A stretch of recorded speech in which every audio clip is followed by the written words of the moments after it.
Hello दोस्तों, स्वागत है आप सभी का एक बार फिर से आपके अपने YouTube channel Azamgarh study material में। आज हम कक्षा 11 के गणित में चैप्टर नंबर 5 है ना। चैप्टर नंबर 5 हमारा क्या है? वह है complex numbers and quadratic equations. Hindi में क्या बोलते हैं? समित संख्याएं और द्विघात समीकरण के ऊपर बात करेंगे।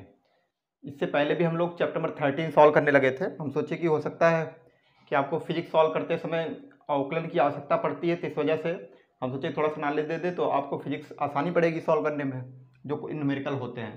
तो मुझे लगता है कि आपको वो थोड़ा सा टफ लगा होगा, इस वजह से हम एक उसको लिमिट तक करके छोड़ दिए हैं।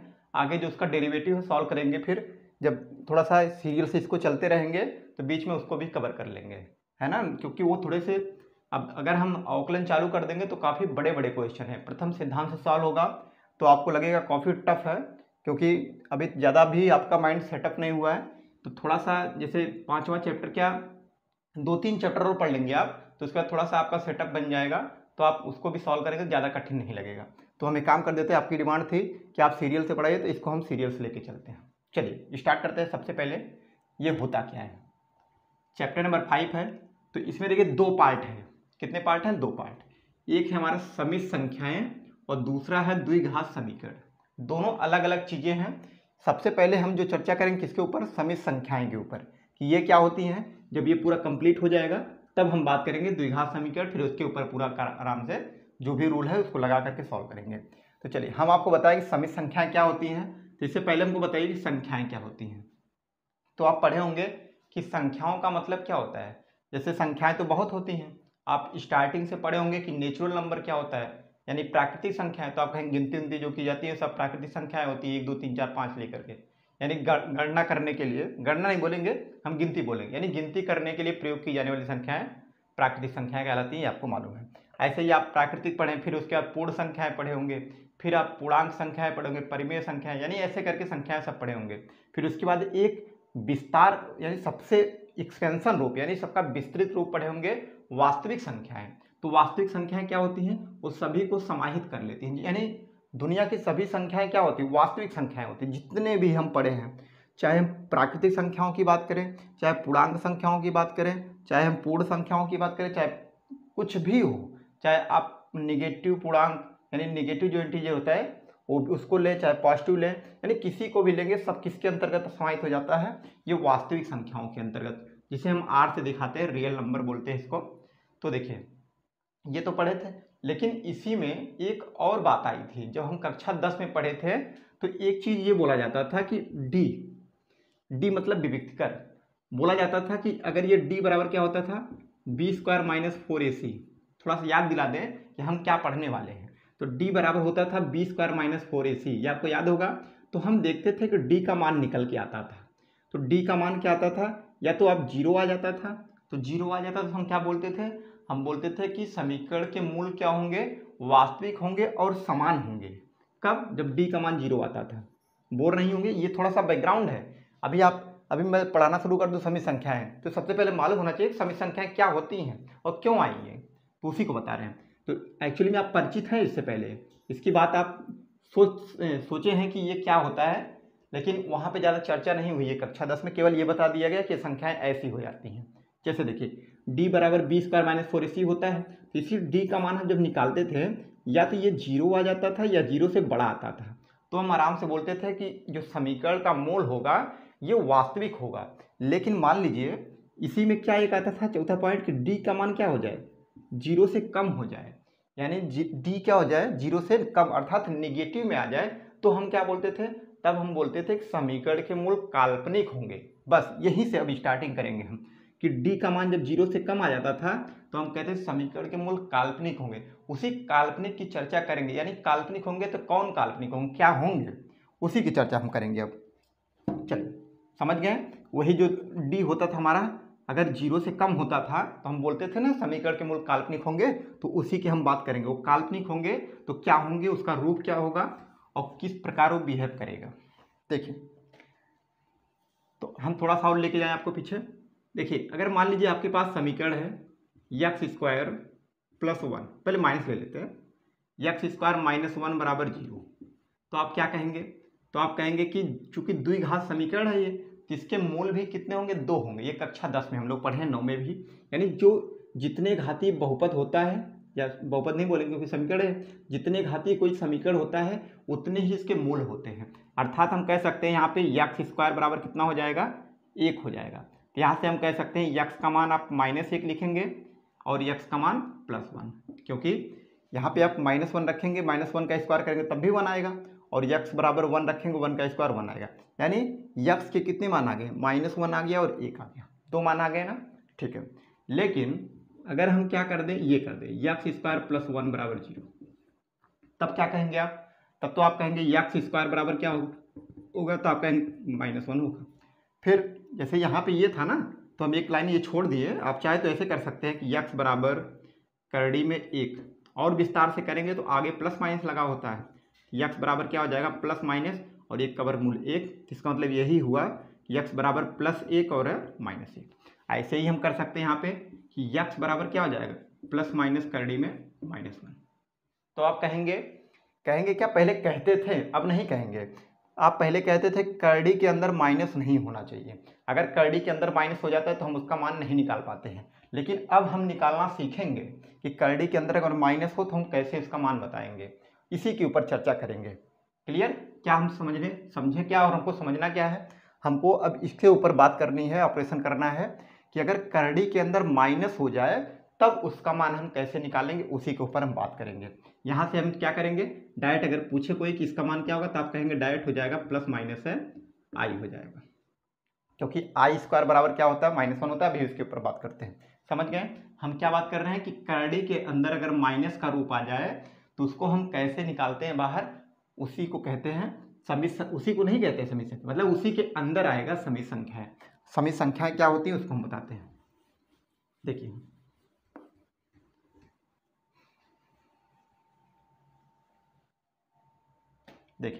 वास्तविक संख्याएं पता है ना, कोई पूछे वास्तविक संख्या, क्योंकि इसी को मिला करके ये बनेगा, वास्तविक संख्या और काल्पनिक संख्या को मिला करके ही बनता है वास्तविक संख्या। हम रिकॉल कर दे, अगर कोई पूछेगा क्या होता है तो आप कहेंगे ऐसी संख्याएं जो क्या हो जाए, -∞ से लेकर +∞ के बीच में हो, या फिर ऐसे बोल सकते हैं कि दुनिया की सभी संख्याएं क्या होती हैं, वास्तविक संख्या होती हैं जो संख्या रेखा पर प्रदर्शित की जा सके, यानी संख्या रेखा पर उपस्थित सभी संख्याएं क्या होती हैं, वास्तविक संख्याएं होती हैं। तो देखिए समित संख्याएं क्या होती हैं, तो आप कहेंगे कि ऐसी संख्याएं जो किस रूप में हो, a+ib के रूप में हो, यानी a+ib के रूप में हो। आप कहेंगे a और b क्या है, तो यहाँ पे a क्या है, ये वास्तविक संख्या है, क्या है, वास्तविक संख्या है, और b क्या है, यहाँ पे काल्पनिक संख्या है, काल्पनिक संख्या है, समझ गए, ओके। और इस कॉम्प्लेक्स नंबर को, समित संख्या को किससे दिखाते हैं, कैपिटल जेड से दिखाते हैं, समझ गए। यानी समित संख्या को किससे दिखाया जाता है, कैपिटल जेड से, और ये बनता है किससे, तो ये वास्तविक संख्या और काल्पनिक संख्याओं के मेल से बनता है। और किस रूप का होता है, इसका रूप कैसा होता है, तो आप कहेंगे a+ib के रूप का होता है, यानी ये केवल अकेले नहीं होता है, ये दो का कॉम्बिनेशन होता है, संयुक्त रूप होता है। अब आपके माइंड में यही आएगा कि आई क्या है, एक्चुअली में थोड़ा सा आई के बारे में बताइए, तो वही आई अब देखते हैं, समझ गए। कॉम्प्लेक्स नंबर इस रूप का होता है, रूप केवल देखिए अभी कि इस रूप का होता है। अब आई की बात करें तो आई का मतलब होता है कि करड़ी के अंदर -1, यानी अगर कहीं पे करड़ी के अंदर -1 लिखा है तो इसका मतलब आई होता है, समझ गए। अर्थात 1 का वर्गमूल, लेकिन किसमें, निगेटिव में, यानी -1 का वर्गमूल कितना होता है, आई होता है। तो आप यहाँ से क्या कह सकते हैं कि अगर वर्ग कर देंगे दोनों तरफ का तो -1 बराबर हो जाएगा i², ठीक है, वर्ग करेंगे तो i², करड़ी हट जाएगी -1, यानी हम क्या समझें कि करड़ी के अंदर -1 अगर है तो उसका मान क्या होता है, आई होता है। तो हम यहाँ से चाहे तो लिख सकते हैं कि वर्ग करेंगे तो -1 बराबर i², यानी कहीं पर अगर i² लिखा है तो उसके जगह पे हम -1 लिख सकते हैं, समझ गए। चलिए हमें बताइए कि अगर करड़ी के अंदर -4 लिखा है तो आप क्या लिख सकते हैं, तो आप कहेंगे कि हम इसको लिख सकते हैं करड़ी में 4 गुणे -1 कर सकते हैं ना। तो आप करड़ी में 4 को भी क्या लिख सकते हैं, 2 की घात 2 गुणे, और -1 को लिख सकते हैं आप i², क्योंकि देखिए -1 को क्या लिख सकते हैं, i² लिख सकते हैं। अब देखिए 2 का स्क्वायर है, जब वर्गमूल निकालेंगे तो केवल 2 बचेगा, और आई स्क्वायर है, इसका वर्गमूल निकलेगा तो केवल आई बचेगा। इसका मतलब है करड़ी के अंदर -4 का वर्गमूल कोई आपसे बोल दे तो आप कहेंगे 2i होगा। हम अब नहीं सोचेंगे कि यहाँ पे क्या होगा, माइनस में है करड़ी के अंदर तो इसका मान हम नहीं निकाल पाएंगे। हम आराम से बोल देंगे कि इसका वर्गमूल क्या होगा, यानी 4 का वर्गमूल 2 होगा, और माइनस करड़ी के अंदर माइनस है ना, तो उसका आई हो जाएगा। इतना समझ गए, बस ये होता है आई को क्या बोलते हैं, इयोटा, IOTA इयोटा बोलते हैं, अर्थात इमेजिनरी नंबर। देखिए इतनी बात समझ में आई। चलिए हम एग्जाम्पल लेके आपको समझाते हैं। जैसे मान लीजिए एग्जाम्पल कोई है कि कोई भी एक वास्तविक संख्या रखिए, एक काल्पनिक संख्या। जैसे मान लीजिए हमारे पास अगर हो जाए z बराबर 5 + 3i, या i3 बोल सकते हैं, कोई दिक्कत नहीं है। तो देखिए ये किस रूप का हो गया, ये हो गया हमारा complex number z = a + ib के रूप का। कैसे, देखिए z है, a की जगह 5 है, i की जगह पे i है, b की जगह पे 3 है। तो देख सकते हैं ये 5 क्या है, वास्तविक संख्या है, और इसको क्या बोलेंगे, इसको काल्पनिक बोलेंगे। कौन सा भाग बोलेंगे, काल्पनिक भाग बोलेंगे। समझ गए। ऐसे ही आप और भी दिखा सकते हैं। चलिए z1 लेते हैं, मान लीजिए z2, चलिए z1 z2 लेकिन कन्फ्यूजन होगा, क्यों ले रहे हैं, ये दिखाने के ले रहे हैं कि यार अलग अलग है। मान लीजिए एक है, ये दूसरा है, इसको भी z बराबर दिखा सकते हैं कि ले लीजिए -3 + 7i, तब भी कोई दिक्कत नहीं।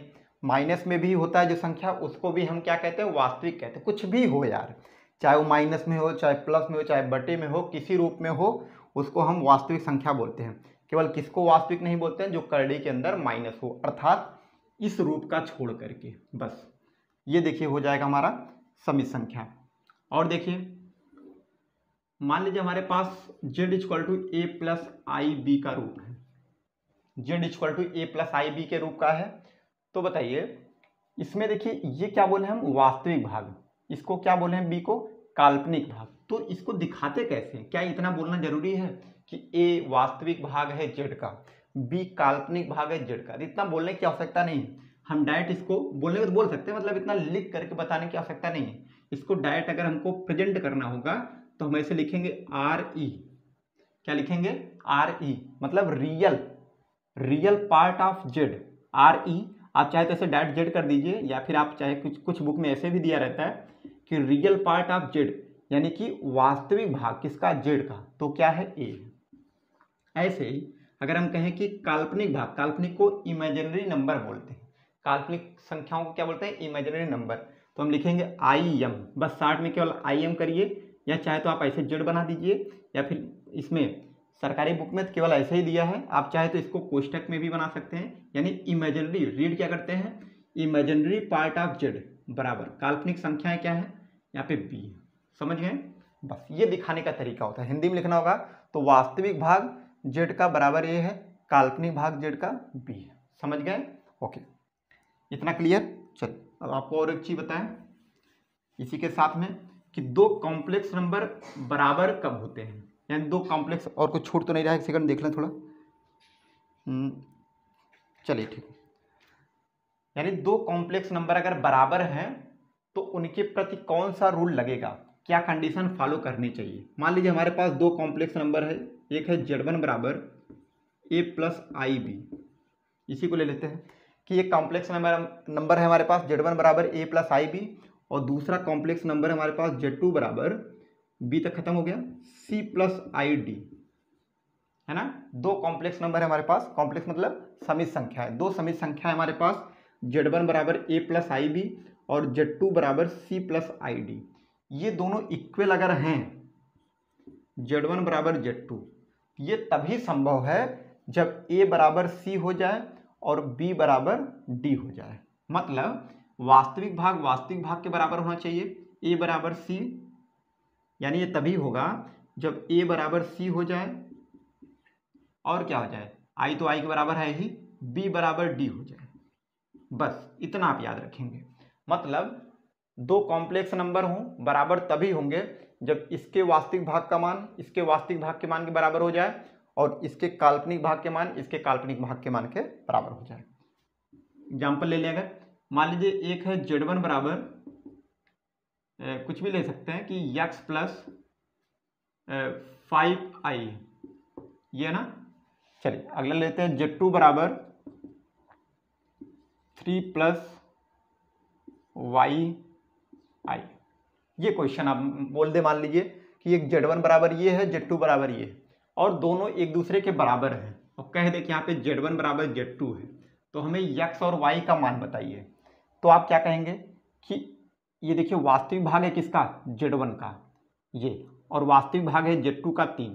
तो आप कहेंगे कि ये इसके बराबर, जब ये z1 बराबर z2 है तो आप कहेंगे वास्तविक भाग बराबर होना चाहिए, यानी x बराबर 3 होना चाहिए और y बराबर 5 होना चाहिए। कुछ भी सॉल्व करने की जरूरत नहीं है, तुरंत ऐसे आप आंसर लिख देंगे। समझे क्या यहाँ से हम लोग कि अगर दो समित संख्याएं हैं, ये दोनों आपस में बराबर हैं या बराबर होंगे, तभी नेसेसरी है कि जब इसके वास्तविक भाग का मान इसके वास्तविक भाग के मान के बराबर हो जाए और इसके काल्पनिक भाग के मान का जो मान होता है काल्पनिक भाग का, इसके काल्पनिक भाग के मान के बराबर हो जाए। बस इतना हम समझते हैं। तो एक काम करिए, इसका स्क्रीनशॉट ले लीजिए, फिर हम आगे बढ़ते हैं। चलिए देखिए कि एग्जाम्पल दिया है, थोड़ा सा देख लेते हैं फटाक सा। ये देखिए एग्जाम्पल है कि यदि 4x प्लस i और 3x माइनस y बराबर है किसके, 3 प्लस i माइनस 6, जहाँ x और वास्तविक संख्याएं हैं तब x और y का मान ज्ञात करना है। देखिए हम क्या पढ़े हैं, वैसे दो कॉम्प्लेक्स नंबर हैं, एक ये है और ये की, और दोनों आपस में बराबर हैं, तो हमें पता है कि वास्तविक भाग के बराबर होगा। तो देखिए वास्तविक क्या है यहाँ पे, ये पूरा, और यहाँ पे क्या है, ये पूरा। तो यहाँ से हम लिख सकते हैं कि 4x बराबर क्या हो जाएगा, 3, क्योंकि हमें पता है कि रियल पार्ट ऑफ z बराबर क्या हो जाएगा, ये होता है, इसके बराबर हो जाएगा। या इसको नहीं लिखेंगे तब भी काम चल जाएगा, क्योंकि समझने के लिए है ये कि वास्तविक भाग इस समित संख्या का और वास्तविक भाग इस समित संख्या का दोनों आपस में बराबर हो जाएगा। तो 4x बराबर 3 होगा। तो यहाँ से हम क्या लिख सकते हैं, x का मान, तो आप कहेंगे x का मान हो जाएगा 3/4। x का मान कितना हो जाएगा, 3/4 निकल के आ जाएगा वास्तविक से। फिर काल्पनिक की बात करें, i के बराबर है, तो ये पूरा इसके बराबर होगा, अर्थात 3x माइनस वाई बराबर क्या हो जाएगा, तो आप कहेंगे -6। इतना याद रहे, चिन्ह सहित लेंगे हम, चिन्ह के साथ, यानी कि इंक्लूड होगा कौन सा, चिन्ह दोनों का, चाहे ये हो चाहे ये। तो यहाँ से बताइए हमें y निकालना है, तो हम कह सकते हैं y को इधर ले लीजिए, तो हो जाएगा y, मतलब जैसे भी आप चाहे सॉल्व कर सकते हैं, ये तो समीकरण है। y बराबर हो जाएगा, ये हो जाएगा 3x प्लस 6। देखिए y को इधर कर लेंगे प्लस में हो जाएगा, इसको इधर कर लेंगे तो प्लस ये भी हो जाएगा, यानी 3x प्लस 6। तो देखिए 3 गुणे, और x का मान क्या निकाले हैं, 3/4 प्लस 6। हल करेंगे तो 3 त्रिका 9/4 प्लस 6 कितना हो जाएगा, 4 छक 24, 24 6 30, 3 33, यानी 33/4। ये देखिए y का मान आ गया।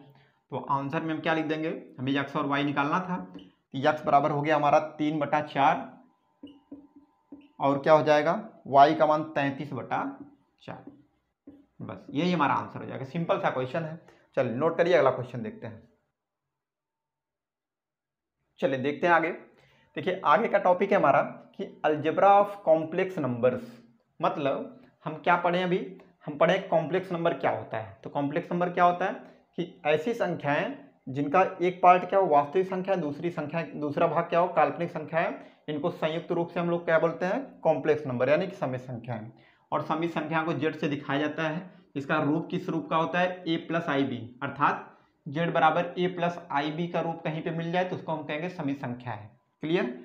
अब हम बात करेंगे कि समित संख्याओं का बीजगणित क्या होता है। अब बीजगणित मतलब ऐसा नहीं कि हम अब इसमें वो पढ़ेंगे कि बीजगणित चैप्टर, हमारा किताब जो होता है चैप्टर वो पढ़ेंगे बीजगणित XYZ क्या होता है, नहीं। बीजगणित का मतलब होता है कि इस समित संख्या को अगर हम जोड़ें तब क्या होगा, अगर घटाएं तब क्या होगा, गुणा करेंगे तब क्या होगा, भाग करेंगे तब क्या होगा, इसको कहते हैं अलजेब्रा। तो देखिए समित संख्याओं का बीजगणित, इसके अंतर्गत हम क्या क्या पढ़ेंगे। तो सबसे पहले पढ़ेंगे कि दो समित संख्याओं का योगफल क्या होता है, फिर पढ़ेंगे कि दो समित संख्याओं का घटाव क्या होता है, अर्थात उनका सब्ट्रैक्शन क्या होता है, फिर मल्टीप्लिकेशन पढ़ेंगे, फिर डिवीजन पढ़ेंगे, मतलब एक एक करके। तो सबसे पहला टॉपिक क्या हमारा ये कि समित संख्याओं का बीजगणित। इससे क्या समझ में आया कि समित संख्याओं को हम कैसे जोड़ते हैं, कैसे घटाते हैं, गुणा कैसे करते हैं, भाग करते हैं, इसके अंतर्गत आएगा। ये मेन टॉपिक है, हेडिंग है। तो इसके बाद जो पहला टॉपिक है कि दो समित संख्याओं का योग, है ना, कि मतलब दो समित संख्याओं को हम कैसे जोड़ते हैं। जब 2 जोड़ना आ गया तो 3 रहेगा, 2 जोड़ करके तीसरा जोड़ देंगे, आराम से हो जाएगा। तो देखिए, अगर मान लीजिए हमारे पास समित संख्याएं हैं, यहाँ पे बताते हैं आपको। एक मान लेते हैं हमारे पास Z1 बराबर a प्लस IB, एक समित संख्या है Z1 बराबर a प्लस IB, क्योंकि जोड़ने के लिए मिनिमम कितने समित संख्याओं की आवश्यकता पड़ेगी, तो आप कहेंगे 2, क्योंकि अकेले तो किसी को जोड़ा नहीं जा सकता, या तो खुद को खुद में ही जोड़ दें, तब भी तो 2 ही होगा ना।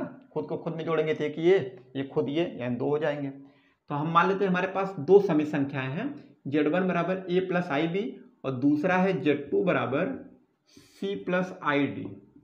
ये हमारे पास 2 समित संख्याएं हो गए। तो हमें अगर जोड़ना पड़ जाए, आवश्यकता पड़ जाए कि आप जोड़िए दोनों को, Z1 प्लस Z2 करिए, तब आप क्या करेंगे, तो आप कहेंगे Z1 की जगह पे हम रख लेंगे a प्लस IB रख लेंगे, फिर यहाँ पे प्लस लगा देंगे, फिर हम रख लेंगे c प्लस ID, ऐसे कर लेंगे।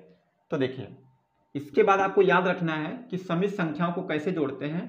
तो जैसे वहाँ पे हम अभी इससे पहले वाले में सॉल्व भी किए थे ना, सॉल्व क्या किए थे, हम देखे थे कि 2 समित संख्या अगर बराबर हैं तो वास्तविक वास्तविक के भाग के बराबर, काल्पनिक काल्पनिक भाग के बराबर।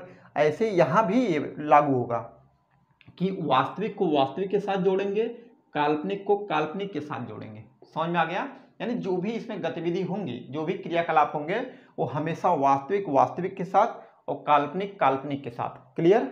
मतलब हम ए को कभी भी हम बी के साथ नहीं जोड़ सकते, ना ही ए को हम डी के साथ जोड़ेंगे। हम ए को सी से जोड़ देंगे और इसको इससे जोड़ देंगे, अर्थात हम कर देंगे कि ए प्लस सी, ये हो गया, एक वास्तविक ये था, एक वास्तविक ये हो गया, दोनों यहाँ जुड़ गया। फिर प्लस करेंगे आई बी, फिर प्लस आई डी, बस हो गया। आप चाहे तो इसी को अच्छे से लिख सकते हैं ऐसे कि ए प्लस सी प्लस आई कॉमन कर सकते हैं, बचा क्या, बी प्लस डी, बस।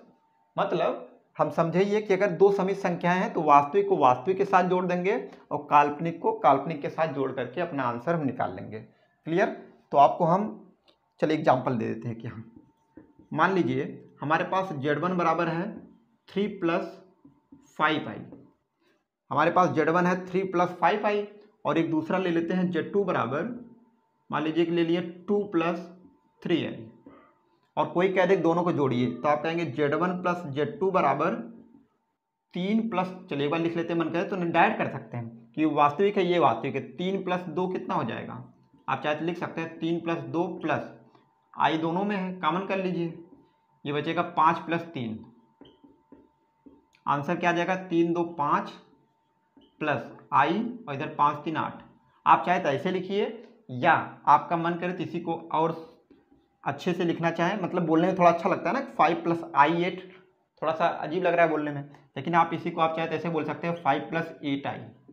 आंसर दोनों सेम है, चाहे ये लिखिए चाहे ये लिखिए, कोई दिक्कत नहीं, गलत नहीं होगा।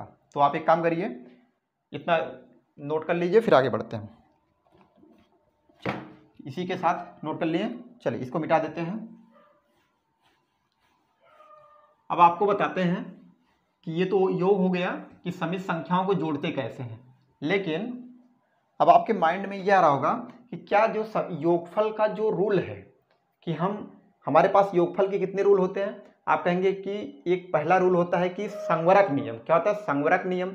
एक दूसरा होता है हमारा संवरक के बाद आ जाता है हमारा कॉम्यूटेटिव लॉ, यानी जिसे बोलते हैं क्रम विनिमय नियम, है ना। संवरक नियम क्या क्या होता है? संवरक नियम, क्रम विनिमय नियम, और एक होता है साहचर्य नियम। फिर एक हो जाता है हमारा योग तत्समक नियम। मतलब इस टाइप का जो हमारा प्रॉपर्टीज है, इन सब की बात करें अगर कि ये क्या इन सब पे अप्लाई होगा, तो हम देखेंगे आराम से कि पहला जो पॉइंट है हमारा संवरक नियम। क्या है? संवरक नियम। देखिए संवरक नियम क्या होता है, तो संवरक नियम का जो कहना है कि अगर 2 समित संख्याएं हैं, कोई भी 2 समित संख्याएं हैं, इनको आपस में अगर जोड़ देंगे तो तीसरा भी जो प्राप्त होगा हमें समित संख्या ही होगा। मतलब 2 समित संख्याओं, कोई पूछे संवरक नियम क्या होगा इसका, तो आप कहेंगे कि दो समित संख्याओं का योगफल भी समित संख्या प्राप्त होता है। ये संवरक नियम है, अर्थात समित संख्या में संवरक नियम का पालन होता है। कोई भी समित संख्या आप ले लीजिए, मान लीजिए वही जो लिए थे अभी कि Z1 बराबर 3 + 3i और Z2 बराबर ले लीजिए 2 + 4i। इनको जब ऐड करेंगे आप तो क्या पाएंगे कि Z1 + Z2 बराबर हो जाएगा 3 + 2 5 प्लस 3 + 4 कितना हो जाएगा 7i। तो क्या ये कॉम्प्लेक्स नंबर नहीं है? तो ऑफकोर्स है। तो इसीलिए हम कह सकते हैं कि समित संख्या में संवरक नियम का पालन होता है। संवरक नियम क्या होता है? तो आप कहेंगे कि एक समित दो समित दोनों को अगर हम जोड़ दिए तो उसके बाद भी हमको क्या मिल गया? समित संख्या मिल गया, तो हम कहते हैं संवरक नियम। चलिए दूसरा नियम क्या है? दूसरा नियम है कि क्रम विनिमय नियम। क्रम विनिमय यानी क्रम का विनिमय कर दिया, यानी अदल बदल कर दिया जाए। वैसे हम करते हैं इसका यूज कि 2 धन 3 होता है तब भी आप कहेंगे क्या होता है? 5 होता है, या फिर 3 धन 2 रहेगा तब भी कहेंगे 5 ही होता है। इसका तात्पर्य क्या है? इसका मतलब एक्चुअली में यही है कि योग में क्रम विनिमय नियम का पालन होता है। क्रम का विनिमय कर दिया जाए आपस में तब भी इसके मान में कोई अंतर नहीं आता है, ये हम जानते हैं। तो इसका अर्थ ये है कि हम अगर इस समित संख्या में, मतलब अगर समित संख्या में भी क्रम में परिवर्तन कर दें कि Z1 + Z2 है, इसका भी मान वही होगा अगर हम Z2 + Z1 कर दें। अर्थात हम अगर बात करें क्रम विनिमय नियम की, तो ये क्या होता है? यानी कौन सा क्रम विनिमय नियम? योग की बात कर रहे हैं, योग का क्रम विनिमय नियम। तो इसे बोलते हैं कम्यूटेटिव लॉ। तो इसका मतलब है कि अगर Z1 + Z2 है तो इसको भी हम क्या लिख सकते हैं? Z2 + Z1 कर सकते हैं। आप करके देख सकते हैं। देखिए Z1 + Z2 किए तो ये आया। अगर Z2 + Z1 करेंगे तब भी 2 धन 3 5 होगा, और 4i + 3i करेंगे तब भी 7i होगा, दोनों आपस में बराबर होंगे। क्लियर? चलिए तीसरा ले लेते हैं एसोसिएटिव लॉ, अर्थात जिसे बोलते हैं साहचर्य नियम। साहचर्य नियम क्या बोलते हैं? Associative law. और किसका? योग का। योग की बात कर रहे हैं तो आप कहेंगे क्या होता है ये? तो देखिए अगर हम बात करें साहचर्य के लिए आपको कितने संख्याओं की आवश्यकता होगी? मिनिमम 3 की। जैसे हम आपको पहले सिंपल बताएं, मान लीजिए हमको अभी इसके ऊपर अप्लाई नहीं करना है समित संख्या के, तो हमारे पास 3 संख्या है, एक है 2 3 4। तो इसका मतलब ये है कि अगर हम 2 + 3 पहले जोड़ ले, यानी 2 को पहले जोड़ ले फिर बाद में 4 जोड़े, इसका मान उतना ही आता है जितना कि 2 को बाद में जोड़े, 3 और 4 पहले जोड़ लें। तो देखिए 2 3 कितना होगा? 5 + 4 बराबर 2 + 3 + 4 कितना हो जाएगा? 7। देखिए 4 5 9 और ये भी 7 2 9 हो गया। मतलब योग में अगर हम 3 संख्याएं हमारे पास, 2 को जोड़ लें उसके बाद तीसरा जोड़ें, या पहले दूसरे को जोड़ करके तीसरा जोड़ें, उसके मान में कोई परिवर्तन नहीं होता है। ये हम समझ गए। तो ये लागू होता है समित संख्या के ऊपर भी। अगर मान लीजिए हमारे पास Z1 Z2 और Z3 है, 3 समित संख्याएं हैं Z1 Z2 और Z3, इनके ऊपर अगर हम साहचर्य नियम लगाएं तो ये हो जाएगा Z1 + Z2 + Z3, ये बराबर हो जाएगा Z1 + Z2 और बाद में हम Z3 को जोड़ दें। मतलब Z1 Z2 को पहले जोड़ लें, उसके बाद Z3 को जोड़ें, उतना ही मान आएगा जितना कि हम Z1 को बाद में जोड़ें और Z2 Z3 को पहले जोड़ लें। क्लियर? चलिए आप चाहे तो एग्जाम्पल लेके समझ सकते हैं, उतना रिक्वायर्ड नहीं है कि क्या आप करके दिखाएं, टाइम बर्बाद होगा, तो आप करके देख सकते हैं। चलिए एक और ले लेते हैं, चौथा कौन सा बचा है? तो एक होता है योग का तत्समक अस्तित्व और एक होता है योगात्मक प्रतिलोम का अस्तित्व। देखिए योग का तत्समक का मतलब क्या होता है कि अगर कोई भी संख्या है उसमें आप 0 जोड़ेंगे तो वही संख्या प्राप्त होती है। तो इसी प्रकार अगर हमारे पास कोई समित संख्या Z है, इसमें हम क्या जोड़ दें? अगर एक ऐसी समित संख्या जोड़ें कि पुनः यही Z प्राप्त हो जाए, तो कैसी समित संख्या होगी? तो आप कहेंगे कि अगर हम इसको मिटा दें थोड़ा सा, मतलब अगर कोई समित संख्या हम ऐसा लिख दें, आपको एग्जाम्पल समझाते हैं ज़्यादा अच्छा रहेगा। जैसे मान लीजिए हम ले लिए कि Z बराबर 3 + 5i। क्लियर? और हम एक ले लिए, चलो Z2 ले लेते हैं, 0 + 0i। क्या इनमें कोई परिवर्तन होगा अगर जोड़ेंगे? तो आप कहेंगे नहीं, Z1 प्लस Z2 अगर जोड़ेंगे तो यही वाला प्राप्त हो जाएगा। 3 में 0 जोड़ेंगे तब भी 3 आएगा, इसको इसमें जोड़ेंगे तब भी 5 ही आएगा। तो इसका मतलब यही प्राप्त हो गया। मतलब अगर हम इसको Z से डिनोट कर दें, Z से, तो हमें Z ही प्राप्त हो जाएगा।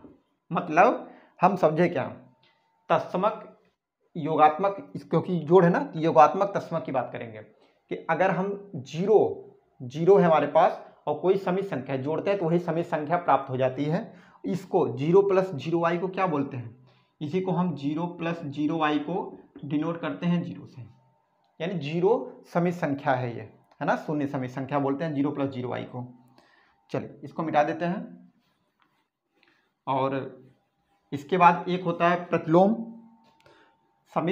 कोई समित संख्या, उसका अगर प्रतिलोम की बात करें हम, तो उसका अर्थ क्या होता है, उसका अर्थ ये हो जाएगा कि अगर कोई समित संख्या है ना, उसमें हम ऐसी समित संख्या जोड़ दें कि वो दोनों मिल करके 0 आ जाए। मतलब अगर हमारे पास कोई समित संख्या Z है और कोई एक और समित संख्या अगर हम जोड़ दें इसमें, तो उसका मान क्या आ जाए, 0 आ जाए। तो क्या हो सकता है, वो माइनस Z हो सकता है। यानी Z है और उसी का उल्टा, अर्थात हम अगर माइनस चिन्ह बदल करके जोड़ दें तो उसका मान 0 हो जाएगा। तो यही कहलाएगा Z का प्रतिलोम तत्समक। क्या कहलाएगा, प्रतिलोम तत्समक। गुणात्मक की बात नहीं कर रहे हैं, गुणात्मक में होता तो Z इंटू 1/Z करते हैं तो दूसरी चीज़ हो जाती, लेकिन Z में अगर माइनस Z जोड़ देंगे तो ये 0 हो जाएगा। क्लियर। चलिए तो आगे बढ़ें। चलिए इसके बाद डिफरेंस वाली बात है, तो एक काम करिए, इसको नोट करिए, फिर हम डिफरेंस देखते हैं। चलिए देखते हैं आगे। अब देखिए, अलजेब्रा ऑफ कॉम्प्लेक्स नंबर्स हमारा चल रहा था, समित संख्याओं का बीजगणित। इसमें हम लोग क्या पढ़ लिए, हम लोग समित संख्याओं के योगफल की बात कर लिए कि समित संख्याओं को जोड़ा कैसे जाता है।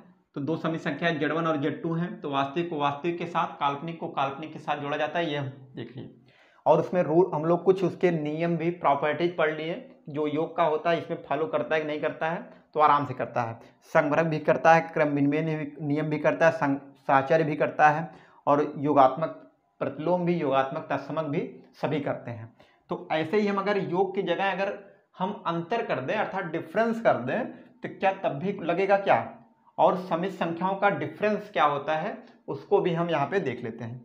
तो देखिए, difference of two complex numbers, दो समित संख्याओं का अंतर क्या होता है। इसमें देखिए दो टॉपिक, एक यो है, एक यो है ना, तो हम इसकी बात करेंगे अभी। तो देखिए, समित संख्याओं का जो दो समित संख्याओं का अंतर होता है, तो देखिए हम क्या करेंगे, मान लीजिए हमारे पास दो कॉम्प्लेक्स नंबर हैं, एक है Z1 बराबर, एक है a प्लस आई बी, एक है हमारा Z1 बराबर a प्लस आई बी, और दूसरा है Z2 बराबर, एक है हमारा a प्लस आई बी और Z2 बराबर c प्लस आई डी, है ना। दो कॉम्प्लेक्स नंबर है हमारे पास, Z1 बराबर a प्लस आई बी और Z2 बराबर c प्लस आई डी। कोई आपसे कह दे कि इनका डिफरेंस निकालिए, यानी इनका अंतर क्या होगा, तो आप कहेंगे Z1 माइनस Z2। देखिए, सबसे पहले ये मालूम होना चाहिए कि अंतर का मतलब क्या होता है। इसको देखिए, बोलने का दो तरीका है। एक तो ये है कि Z1 में आप जोड़ दीजिए क्या चीज, माइनस Z2, मतलब Z1 माइनस Z2 का अर्थ ये होता है कि Z1 में जोड़िए क्या चीज, माइनस Z2, है ना। या तो मतलब अर्थ एक ही है कि Z1 में से Z2 घटाइए, इसका अर्थ है कि Z1 में आप जोड़ दीजिए क्या चीज, माइनस Z2, दोनों एक ही चीज है। अब देखिए हमारा परिवर्तित हो गया किस रूप में, योगफल के रूप में, कि कैसे हम जोड़ते हैं समित संख्या, ये हमें पता है। अब यही रूल लगा देंगे आराम से।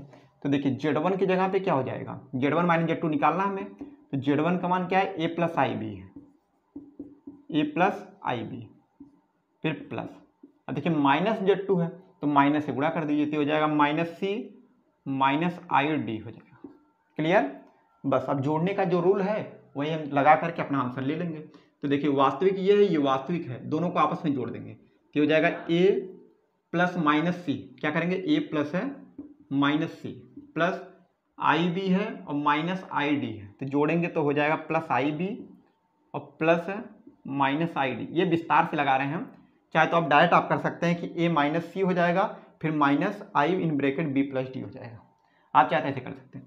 देखिए इसको ये वास्तविक, अच्छा दोनों वास्तविक एक साथ लिख लिया ना, तो माइनस के प्लस का गुणा माइनस में कर देंगे तो माइनस हो जाएगा, यानी a माइनस सी और इसके बाद देखिए प्लस। आई कॉमन कर लीजिए, क्या बचेगा, बी माइनस डी बचेगा।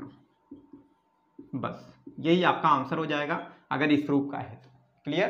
तो एक काम करिए, आप जल्दी इसको नोट करिए, फिर आपको एग्जाम्पल देके बताते हैं। नहीं तो एक एग्जाम्पल देख लेते हैं यहीं पे छोटा सा। कोई ले लीजिए आप, मान लीजिए Z1 बराबर हमारे पास, Z1 बराबर दिख रहा है यहाँ पे, Z1 बराबर ले लीजिए आप 3 + 2i, और Z2 बराबर है हमारे पास 2 + चलिए केवल आई ले लीजिए। अगर इनको घटाना है तो हम लिखेंगे Z1 माइनस Z2। क्या लिखेंगे? Z1 minus Z2। तो 3 में से 2 घटेगा, 1 आएगा, फिर इसमें से ये घटाएंगे, 2i में से 1i घटेगा तो केवल i बचेगा। बस ये आपका आंसर हो जाएगा। बस सिंपल सा है, इसमें से ये घटा दीजिए, 3 में 2 घटेगा 1, और 2i में से 1 घटेगा, i घटेगा तो i हो जाएगा। क्लियर? चलिए नोट करिए, अगला क्वेश्चन देखते हैं फिर। चलिए देखते हैं इसके बाद। देखिए हम क्या पढ़ चुके हैं, हम लोग योगफल की बात कर लिए कि दो समित संख्याओं का योगफल क्या होता है, उसके बारे में चर्चा किए, और दो समित संख्याओं का अंतर क्या होता है ये देख लिए। अब हम देखेंगे कि दो समित संख्याओं का गुणनफल क्या होता है। तो देखिए मान लेते हैं हमारे पास दो समित संख्या हैं, एक Z1 बराबर है हमारे पास a + IB, मतलब हम लोग मान लेते हैं अपने आप से कि एक समित संख्या Z1 बराबर a + IB है, और दूसरा Z2 बराबर C + ID है। कुछ भी ले सकते हैं, दो समित संख्याएं ले लिए Z1 और Z2। अगर इनका गुणन निकालना हो, अर्थात इनका मल्टीप्लाई करना हो, तो हम क्या करेंगे, तो हम लिखेंगे Z1 × Z2। तो ये क्या होगा, Z1 का जो मान है उसको रखेंगे a + IB × C + ID। Simple से करके निकाल लेंगे, जो आएगा वही इनका मल्टीप्लाई हो जाएगा। देखिए a से गुणा करेंगे, तो a से गुणा करेंगे तो क्या हो जाएगा, AC हो जाएगा। क्या हो जाएगा, AC। a का गुणा करेंगे तो C में, तो AC हो जाएगा प्लस। अब देखिए a का गुणा करिए आप, इतना याद रखेंगे कि योगफल में हम वास्तविक को वास्तविक के साथ करते हैं, और अंतर में भी वास्तविक को वास्तविक के साथ, लेकिन गुणा करेंगे तो गलती से कभी भी हम ऐसे नहीं करेंगे कि a का गुणा C में तो AC हो गया, और इसका गुणा इसमें कर देंगे तो BD हो गया। नहीं, a को उठाएंगे सबके साथ करेंगे, इसको उठाएंगे सबके साथ करेंगे। क्लियर?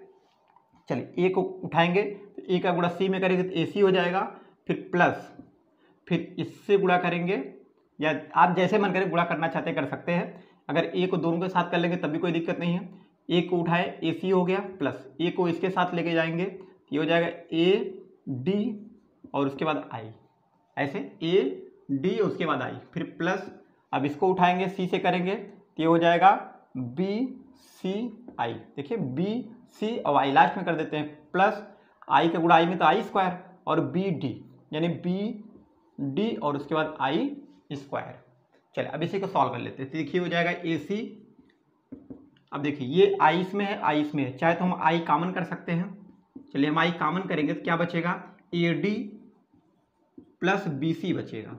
अब बताइए I² का मान कितना होता है, तो आप कहेंगे -1 होता है, तो -BD हो जाएगा, -BD। देखिए ये वास्तविक है, ये वास्तविक है, इसको एक साथ कर लेते हैं तो ये हो जाएगा AC - BD, ये हो गया, फिर प्लस I और उसके बाद AD + BC, यही इसका मल्टीप्लाई हो जाएगा। अर्थात दो समित संख्याओं का गुणन क्या होगा, अगर Z1 a + IB है, Z2 C + ID है, तो हम डायरेक्ट क्या बोल देंगे, AC - BD। देखिए AC - BD plus AD + BC × I, बस ये हो जाएगा इसका मल्टीप्लाई। तो एग्जाम्पल चाहे तो हम करके देख सकते हैं। चलिए यहाँ पे कर ले, दिख रहा है। देखिए अगर हम एग्जाम्पल कोई ले लें, मान लीजिए Z1 बराबर हमारे पास 3 + 2i, और Z2 बराबर है हमारे पास 5 + 3i, और हमें क्या निकालना हो, Z1 × Z2 निकालना हो, तो हम सिंपल सा क्या करेंगे, आप चाहे तो एकदम पूरा प्रोसेस लगा करके आप गुणा कर सकते हैं, अदरवाइज आप इस फार्मूले से लगा सकते हैं कि Z1 × Z2 का मान ये होता है।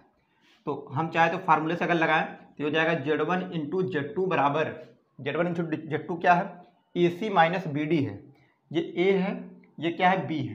देखिए AB, देखिए ये A है और ये B है, ये C है और ये D है। समझने के लिए, वैसे लिखने की आवश्यकता नहीं है, समझने के लिए है। तो है AC, A का मान कितना है 3 और C का मान कितना है 5, गुणा कर दिए 5 × 3 = 15, माइनस उसके बाद BD है, तो 2 का गुणा 3 में करेंगे, 2 × 3 = 6 हो जाएगा। फिर प्लस आई, इसका क्या है ए डी है, और ए क्या है 3 है, डी कितना है 3, 3 का गुणा 3 में करेंगे तो 9 हो जाएगा, प्लस फिर बी सी है, बी का मान कितना 2, सी का मान 5, 5 दूना 10, बस यही सॉल्व कर लीजिए, आंसर आ गया। 15 में से 6 घटाएंगे तो 9 प्लस ये 9 है तो हो जाएगा 9 प्लस 10 9 19, यानी 19 आई, बस यही हो जाएगा हमारा। अगर इतना पूरा नहीं करना चाहते हैं तो आप इतना याद कर लीजिए कि A C minus B D plus i times A D plus B C होता है। क्लियर, ये तो मल्टीप्लिकेशन हो गया। अब इसके बाद कुछ इसके गुणधर्म है, प्रॉपर्टीज हैं, कौन कौन से, वैसे जैसे हम योगफल में देखे थे कि योग का क्रम विनिमय नियम क्या होता है, संवरक नियम क्या होता है, साहचर्य नियम क्या होता है, तत्समक देखें, ऐसे ही गुणन का भी होता है। जैसे हम लोग सिंपली करते आए कि 2 का गुणा अगर 3 में कर देते हैं तो उतना ही आता है जितना कि 3 का गुणा 2 में करने से आता है, ये तो हमें पता है ना। एक्चुअली में इसी को बोलते हैं गुणन का क्रम विनिमय नियम, यानी अगर गुणा में क्रम को परिवर्तित कर दिया जाए, विनिमय कर दिया जाए तो मान में उसके कोई अंतर नहीं आता है। तो इसी को हम बोल सकते हैं एक संवरक नियम, क्या बोल सकते हैं, संवरक नियम। ये क्या है, तो संवरक नियम का मतलब है कि दो समित संख्याओं का गुणनफल सदैव क्या होता है, एक समित संख्या होता है। जैसा कि हम इससे पहले वाला भी जो देखे थे यहाँ पे एग्जाम्पल लेकर के, तो हम जो सॉल्व करने के बाद आया वो भी हमारा क्या आया था, समित संख्या ही आया था। तो एग्जाम्पल लेके बताने की जरूरत नहीं है मुझे, जहाँ तक लग रहा है, क्योंकि हम देख चुके हैं कि दो समित संख्याएं हैं, अगर उनको जोड़ेंगे तब भी समित संख्या मिलती है, घटाएंगे तब भी मिलता है, गुणा करेंगे तब भी मिलता है। इसका मतलब संवरक नियम का पालन करता है। दूसरा है क्रम विनिमय नियम, क्रम विनिमय नियम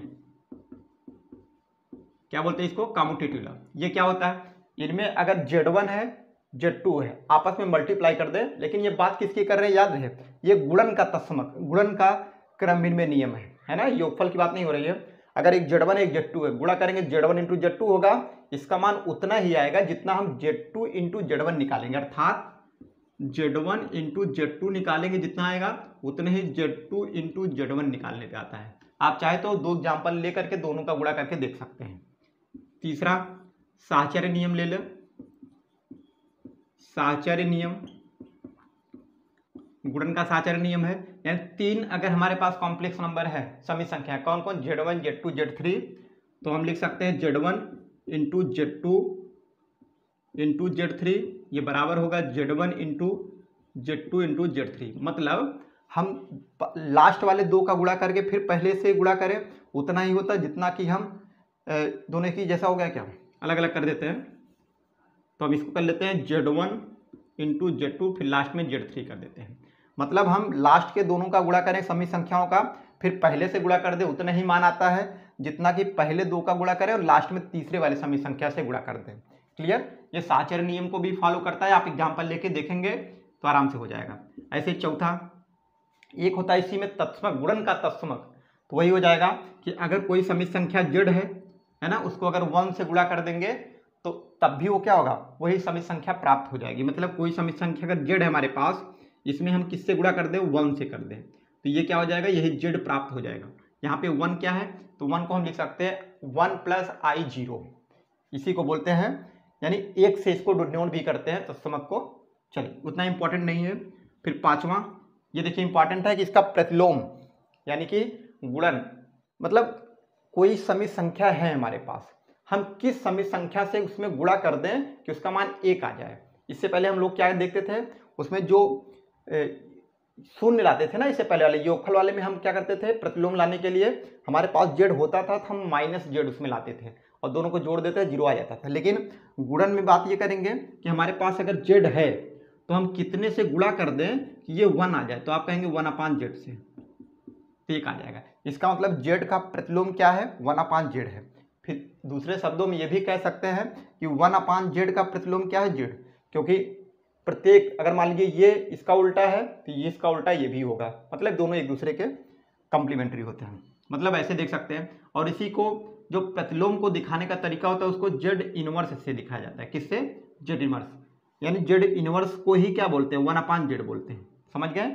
आपसे कोई बोले कि Z का इनवर्स अगर लिखना है तो किस प्रकार आप प्रदर्शित करेंगे, तो आप कहेंगे Z की घाते -1 कर देंगे। क्लियर, मतलब हम चाहे तो 1/Z की जगह पे क्या लिख सकते हैं, Z इनवर्स यानी जेड की घात -1 कर सकते हैं, तब भी उसका मान 1 आएगा। क्लियर? आप करके देख सकते हैं, कोई दिक्कत नहीं है कि एग्जाम्पल लेके क्या समझाए। आप कोई जेड ले लीजिएगा, है ना, उसका 1/, कोई जेड ले लीजिए, 1/z करिएगा तो आराम से गुणा करने के बाद 1 ही आएगा। क्लियर? चलिए इतना नोट करिए, फिर आगे देखते हैं। चलिए देखते हैं आगे। इसी में देखिए एक प्रॉपर्टी ये भी है, एक होता है बंटन नियम। क्या होता है? बंटन नियम। इसको भी देख लेते हैं फटाफट। बंटन नियम याद रहे, इसको इंग्लिश में बोलते हैं डिस्ट्रीब्यूटिव लॉ। डिस्ट्रीब्यूट, बंटन का मतलब ही क्या पता चल रहा, बंटना, वैसे इंग्लिश में डिस्ट्रीब्यूट बोलते हैं, डिस्ट्रीब्यूटिव लॉ। इसका अर्थ क्या होता है कि अगर मान लीजिए हमारे पास, अगर हम पहले आपको बताएं कि समी संख्या का, मान लीजिए हमें नहीं पता है, इसको हम जनरल यूज करना चाहें तो इसका मतलब अगर हम करते आए भी हैं, अगर x है और इधर y + z है, तो हम बिना कुछ सोचे, मान लीजिए हमें पता भी नहीं है डिस्ट्रीब्यूटिव लॉ क्या है, बंटन नियम, तब भी हम क्या कहते हैं, हमें पता है कि हम गुणा करते हैं कैसे, x को y के साथ करते हैं xy हो जाता है, प्लस लिखते हैं x का गुणा z में करते हैं तो x z हो जाता है। ये हमें पता है, लेकिन ये किस रूल से होता है, इसका नाम क्या है? इसका नाम है बंटन नियम, यानी डिस्ट्रीब्यूटिव लॉ होता है। क्लियर? ऐसे ही समित संख्या की बात करेंगे तो हमारे पास मान लीजिए 3 समित संख्याएं हैं, z1, z2 और z3 है। इनके ऊपर अगर बंटन नियम लगाएंगे तो इसका अर्थ है कि z1 × z2 + z3 है, तो इसको हम कैसे लिख सकते हैं, z1 का गुणा z2 में करेंगे, z1 × z2 प्लस इसका इसके साथ करेंगे तो z1 × z3 हो जाएगा। समझ गए?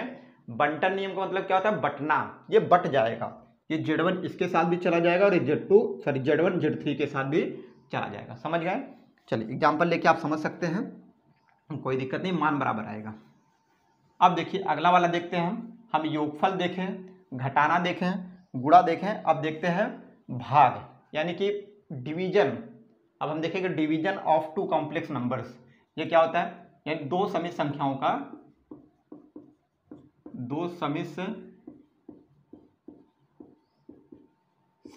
का भागफल। देखिए दो समित संख्याओं का भागफल का मतलब क्या है?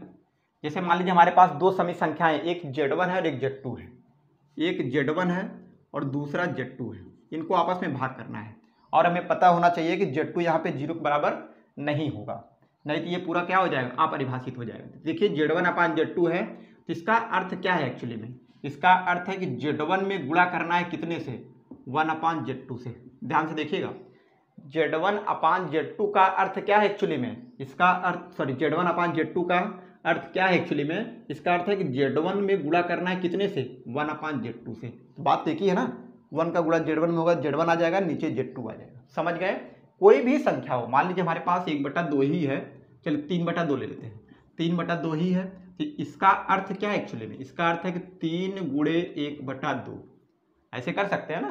तो वही चीज़ है, मतलब हमें भाग के लिए अलग से कोई रूल पढ़ने की आवश्यकता नहीं है। हम भाग के लिए ऐसा नहीं कुछ अलग से रूल पढ़ें, हम भाग के लिए वही करेंगे जो गुणा में करते आए हैं। गुणा में क्या किए हैं? जैसे गुणा किया जाता है आपस में इसका समित संख्याओं का, वही हम कर देंगे। z1 लिखेंगे, फिर जो z2 होगा इसी का हम प्रतिलोम निकालेंगे, फिर आपस में गुणा कर देंगे, या यूं कह लें इन दोनों का आपस में प्रोडक्ट निकाल देंगे। तो हम आपको एग्जाम्पल समझाते हैं। देखिए मान लीजिए हमारे पास है z1 = 2 + 3i, आसान सा ले लेते हैं क्योंकि हमें केवल नियम समझना है। z2 = 3 + 2i, ये ले लेते हैं। मान लीजिए इन्हें भाग करना है, हमें निकालना है z1/z2, तो हम क्या करेंगे? हम लिखेंगे 2 + 3i/3 + 2i, सिंपल। अब आप चाहें तो ये 2 + 3i रखें, फिर इनटू आप 1/3 + 2i लिख करके इसका परमीकरण नहीं बोलेंगे, कंजुगेट से इसमें मल्टीप्लाई कर दें ताकि नीचे से आई क्या हो जाए, हट जाए। तो हम आपको इतना नहीं बताएंगे, आप सबसे आसान तरीका समझिए कि ऐसे आप रख लिए तो आप सिंपल से गुणा करिए, पूरा सेम कंजुगेट यानी संयुग्मी होता है, आप पढ़े होंगे, जैसे परमीकरण किया जाता है ना तो संयुग्मी से गुणा किया जाता है, वही चीज़ यहाँ भी करेंगे हम। 3 + 2i है ना, तो हम लिखेंगे 3 - 2i, केवल चिन्ह बदल करके, और जो आंकिक मान है उसमें बदलने की जरूरत नहीं है। तो 3 - 2i जैसे ऊपर वैसे नीचे भी, ताकि मान में कोई परिवर्तन ना हो। ऊपर देखिए क्या हो जाएगा, तो अच्छा हाँ 3 + 2i है ना, चलिए ठीक है। ऊपर देखिए 2 + 3i हो गया, 2 + 3i इंटू 3 - 2i, और नीचे क्या है, नीचे हमारे पास 3 + 2i और 3 - 2i, यानी a + b into a - b, वर्गांतर लग जाएगा तो 3 का स्क्वायर 9 माइनस 20 का मतलब 2i का स्क्वायर। चाहे तो हम डायरेक्ट कर सकते थे 4i² या एक बार लिख सकते हैं। अब आप मल्टीप्लाई कर दीजिए। मान लीजिए रूल हमें कुछ नहीं पता है कि AC + BD ये क्या होता है, सॉरी हाँ यही होता है ना कि A अगर Z1 = A + IB है और Z2 बराबर क्या है, अगर C + ID है तो AC + BD फिर प्लस AD + BC I होता है। ये सब याद करने की जरूरत नहीं, आप डायरेक्ट गुणा कर दीजिए। 2 को उठाइए, 2 × 3 = 6, 2 से उठाइए, 2 को सबके साथ करिए, 2 को उठाइए, 2 × 3 = 6 माइनस 2 का गुणा 2 में तो 4i, क्लियर। ऐसे इसको उठाइए सबके साथ, तो 3 का गुणा 3 में तो 9 प्लस 9i, फिर इसको इसके साथ तो प्लस का गुणा माइनस में तो माइनस, और 2 × 3 = 6, यानी 3 × 6 हो जाएगा, i का गुणा i में तो i²। नीचे देखिए ये 9 है माइनस 2 का स्क्वायर 4 और i² हो जाएगा। समझ में आ रहा है? देखिए यहाँ पे देखिए 6 लिखा हुआ है, 6 देखिए -4i 9i, तो कितना हो जाएगा, 9 में से 4 घटेगा 5, यानी +5i। देखिए i² का मान -1, ये देखिए प्लस हो जाएगा +6, और नीचे क्या बच रहा है, i² का मान कितना होता है -1, तो माइनस माइनस प्लस हो जाएगा, यानी 9 + 4 कितना हो जाएगा 13। इतना आप चाहे तो लिख करके करिए या फिर अपने मन में कर सकते हैं कि i² का मान -1 तो माइनस माइनस प्लस और 9 × 4 = 13। अब बताइए, ये देखिए वास्तविक है, ये भी वास्तविक है, तो 6 × 6 = 12 हो जाएगा प्लस 5i अपान में 13 हो जाएगा। अब आप चाहे आंसर इसी रूप में लिख दीजिए या फिर a + IB के रूप में अगर लिखना है तो इसी को हम ऐसे कर सकते हैं। यहाँ पे दिख रहा है, चलिए ऊपर ही लिख देते हैं, मतलब इसी को आप अलग अलग कर दीजिए, 12/13 फिर प्लस 5/13i, ये आपका आंसर हो जाएगा। वैसे आपको अधिकतर क्वेश्चन ऐसे ही मिलेंगे कि आप a + IB के रूप में इसको डिनोट करना है, तो देखिए a + IB हो गया हमारा। चलिए तो इसको नोट करिए, फिर आगे देखते हैं। चलिए देखिए अब इसके बाद का जो टॉपिक है सबसे इम्पॉर्टेंट है ये क्वेश्चन आपको बहुविकल्पी में भी पूछ देगा एग्जाम में, या फिर मतलब इसी की मदद से ही हम जितने क्वेश्चन होंगे सब सॉल्व करेंगे। यानी क्या बोलते हैं, इस टॉपिक का नाम क्या है, इसका नाम है कि पावर ऑफ आई, हिंदी में कहते हैं आई की घात। तो आई हमें पता है, आई मतलब इयोटा, यानी इमेजिनरी नंबर, काल्पनिक संख्याएं बोलते हैं जिसको। तो देखिए हम आई की घात अब बढ़ाएंगे। अभी तक हमारे पास क्या होता था i², तो उसके जगह आप -1 कर देते थे। तो एक्चुअली में उसी से ही हम चाहे तो लगा सकते हैं, कुछ भी हो। जैसे हम पहले क्या देखें, आई क्या होता है एक्चुअली में, तो आप कहेंगे आई का मतलब करड़ी के अंदर -1, यानी अगर कहीं में करड़ी के अंदर -1 लिखा है तो उसका मान क्या होता है, आई होता है। फिर आप कहें कि दोनों तरफ का स्क्वायर कर दीजिए, तो i² का मान कितना हो जाएगा, करड़ी हट जाएगी, -1 आ गया। हम दो समझे थे अभी तक कि i का मान करड़ी के अंदर -1 होता है और i² का मान -1 होता है। लेकिन कोई आपसे कह दे कि i की घाते अगर 3 हो जाए तब इसका मान क्या आएगा, तो आप कहेंगे हम आराम से बता सकते हैं, इसको लिख सकते हैं हम i की घाते 2 × i लिख सकते हैं ना। तो i² का मान -1 और उसके बाद i, तो आप कहेंगे -i आ जाएगा, यानी i की घाते 3 का मान हम निकाल सकते हैं, कितना आ जाएगा -i, जब हमें पता रहेगा कि i² का मान कितना होता है -1। ऐसे ही कोई आपसे कह दे कि i की घाते 4 का मान बता दीजिए आप, तो आप कहेंगे हम निकाल सकते हैं, हमें कुछ रूल नहीं पता है तब भी, कि i की घाते 2 की घाते 2 कर सकते हैं, i² का मान -1 स्क्वायर कर देंगे कितना हो जाएगा 1। फिर आपसे कोई कहे अच्छा आप i की घाते 5 बता दीजिए, तब आप कहें कोई दिक्कत नहीं है, हम चाहे तो इसको लिख सकते हैं कि i² की घाते 2, तो कितना हो जाएगा 2 दूना 4, बच क्या रहा है i, तो आप i² का मान -1 का स्क्वायर 1 गुणे i बराबर कितना हो जाएगा i, या दूसरे शब्दों में लिख सकते थे i की घाते 5 है ना, तो i की घाते 4 × 1, i की घाते 4 का मान 1 है, तो 1 × i बराबर i।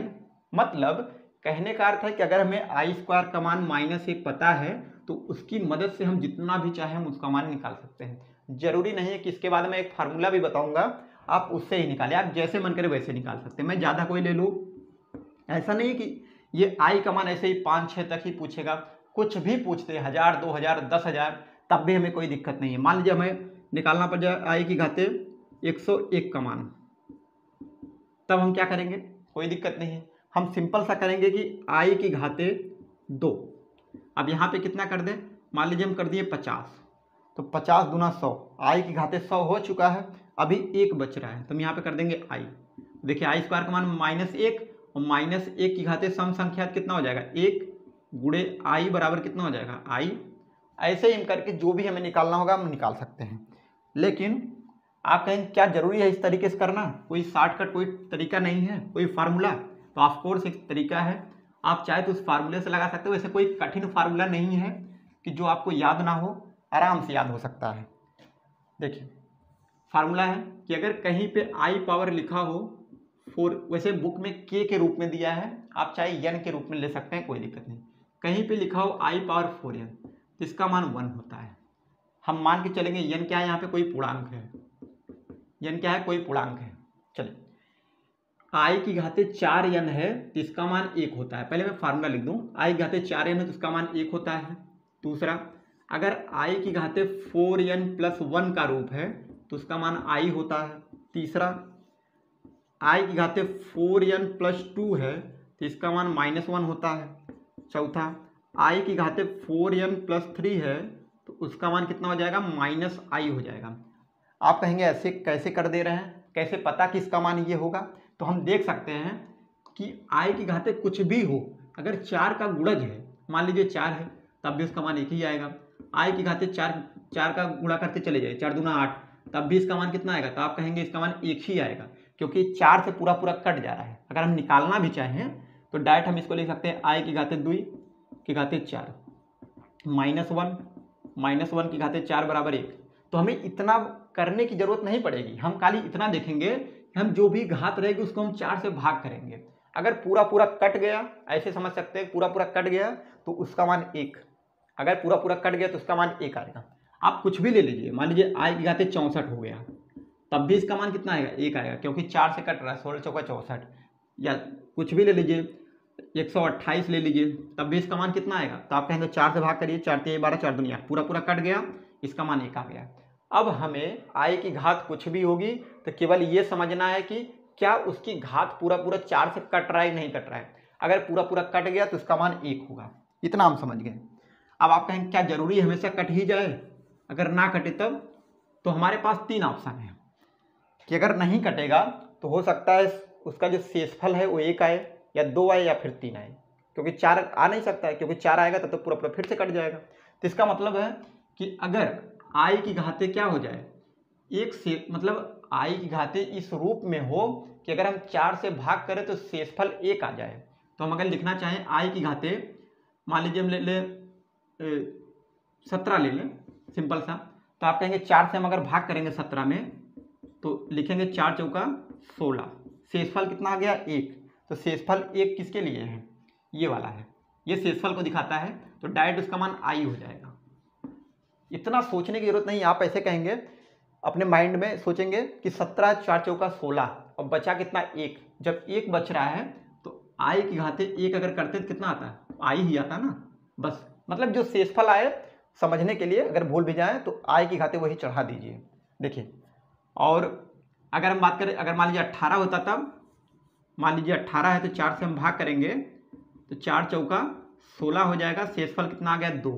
तो देखिए, या तो आप ये याद करिए कि 2 वाला है तो इसका मान -1 होगा, या फिर नहीं याद है तो आप क्या करेंगे, शेषफल 2 है ना, तो आई की घाते अगर 2 लिखेंगे तो उसका मान कितना हो जाएगा, -1 हो जाएगा, -1 आ गया।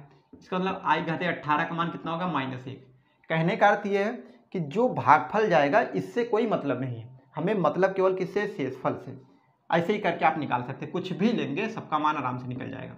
मान लीजिए 19 है तो हम कहेंगे 4 चौका 16 तक खत्म ना, 3 शेषफल बच रहा है, वही आप आई की घाते कर दीजिए 3। तो बताइए आई घाते 3 का मान क्या होता है, आप कहेंगे आई स्क्वायर गुणे आई। ऐसे आप विन्यास करके देख लेंगे, फटाफट रखने की जरूरत नहीं है। आई स्क्वायर इंटू आई स्क्वायर का मान -1 इंटू आई, डायरेक्ट इसका मान कितना आ गया, -i। या नहीं, ये नहीं याद करना है तो आप ये देख लीजिए कि अगर शेषफल 3 आता है तो -i होता है, तुरंत ही आंसर आ जाएगा। जो आपका मन करे आप वैसे देख सकते हैं। समझ गए कि अगर आई की घाते 4n का रूप है मतलब 4 4 से पूरा कट रहा है घात, तो उसका मान 1 आएगा। अगर शेषफल 1 बच रहा है तो उसका मान क्या आ जाएगा, आई आ जाएगा। शेषफल 2 है तो -1 हो जाएगा, शेषफल 3 है तो -i हो जाएगा। सिंपल। चलिए अब अगर बात करें थोड़ा सा कि अगर 1/i हो जाए तब क्या करेंगे।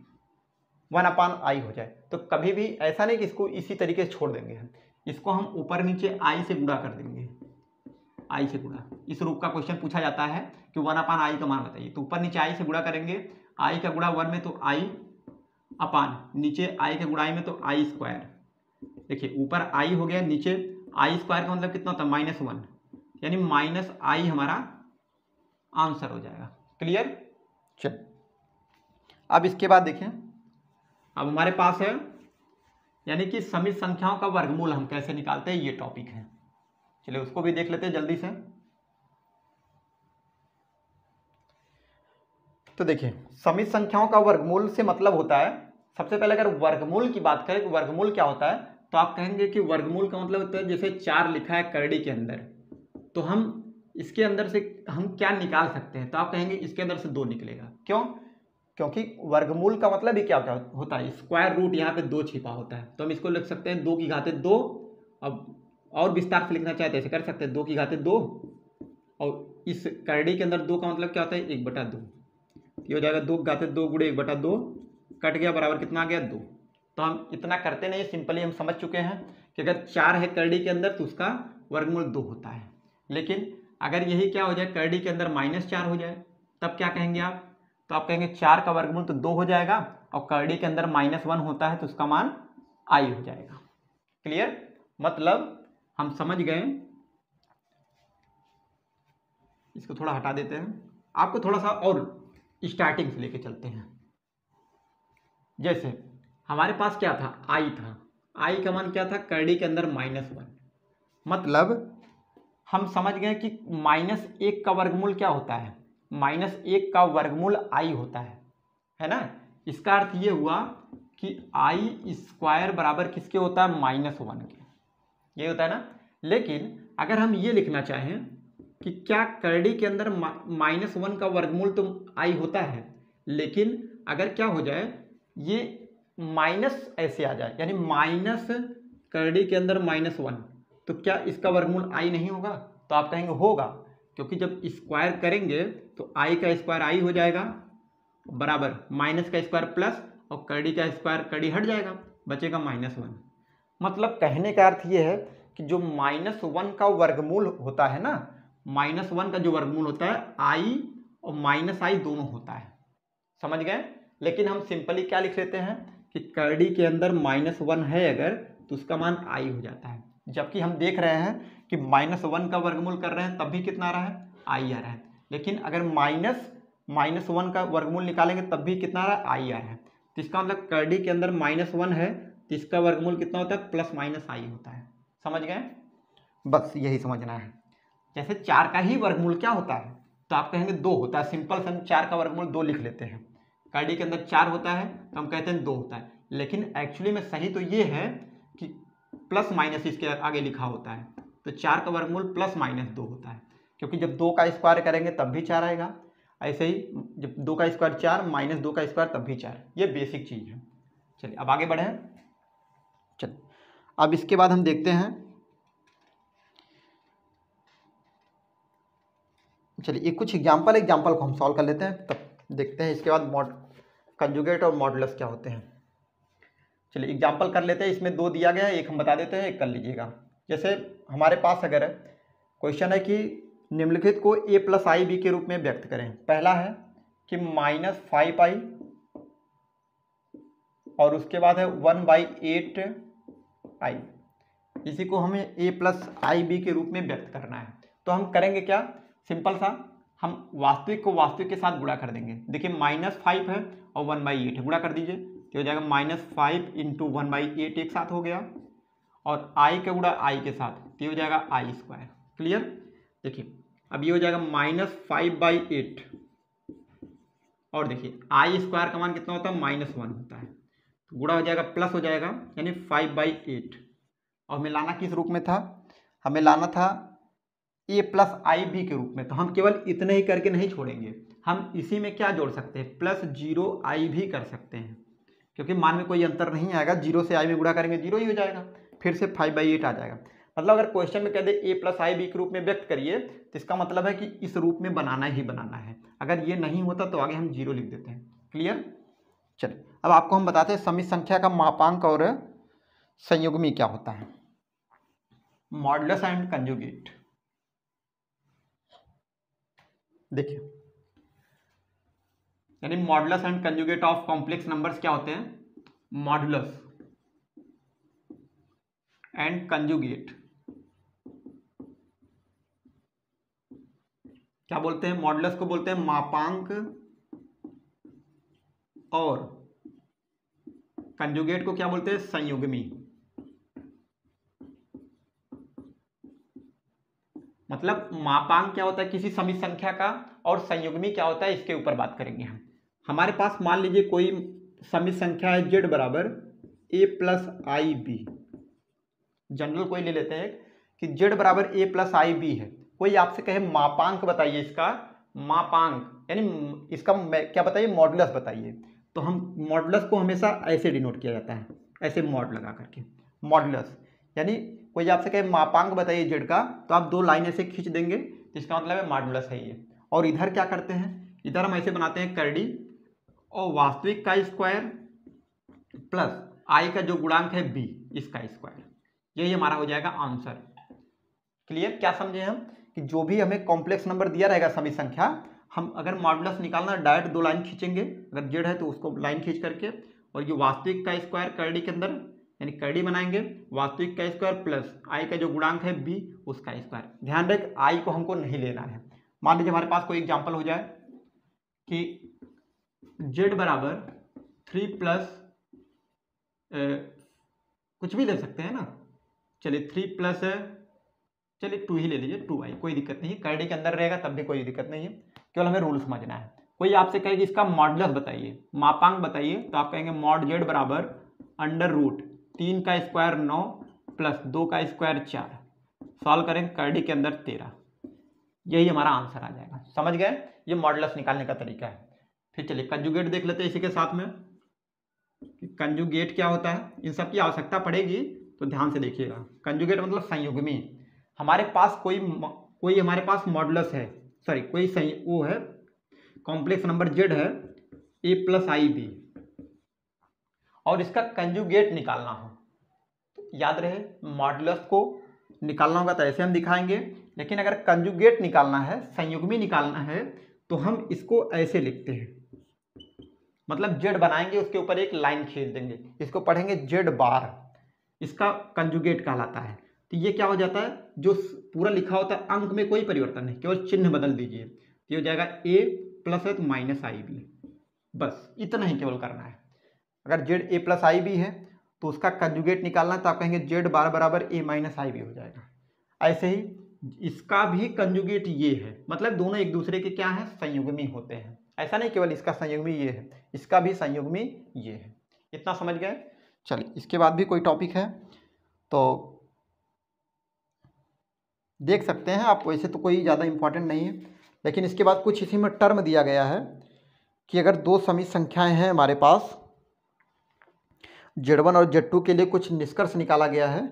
चलिए उसको भी हम बता देते हैं आपको थोड़ा सा, क्योंकि हो सकता है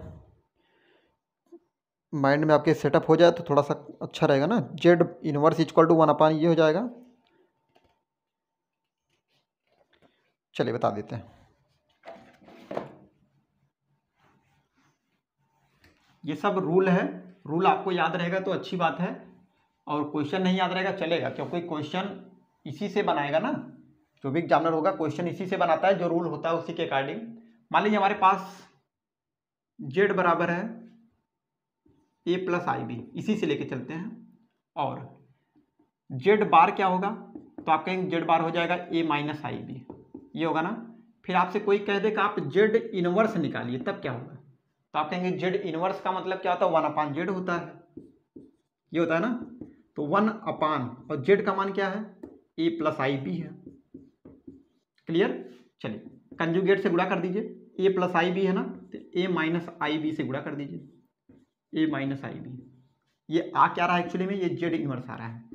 ऊपर गुणा करेंगे तो हो जाएगा ए माइनस आई बी अपान, देखिए वर्गांतर लग जाएगा ए स्क्वायर माइनस, अब देखिए आई बी का होल स्क्वायर, आप चाहे तो ऐसे कर दीजिए। ऊपर क्या है, ए माइनस आई बी है, ए माइनस आई बी अपान नीचे क्या है ए स्क्वायर, और माइनस लगा ही रहेगा, आई स्क्वायर का मतलब -1, तो माइनस माइनस प्लस हो जाएगा और बी स्क्वायर हो जाएगा। और आ किसके बराबर रहा है, ये जेड इनवर्स के बराबर। समझ गए? चलिए बताइए, जेड इनवर्स बराबर, अब बताइए ये एक्चुअली में है क्या है, ए माइनस आई बी, तो आप कहेंगे जेड बार है ये, पूरे इतने के जगह पर हम लिख सकते हैं जेड बार अपान।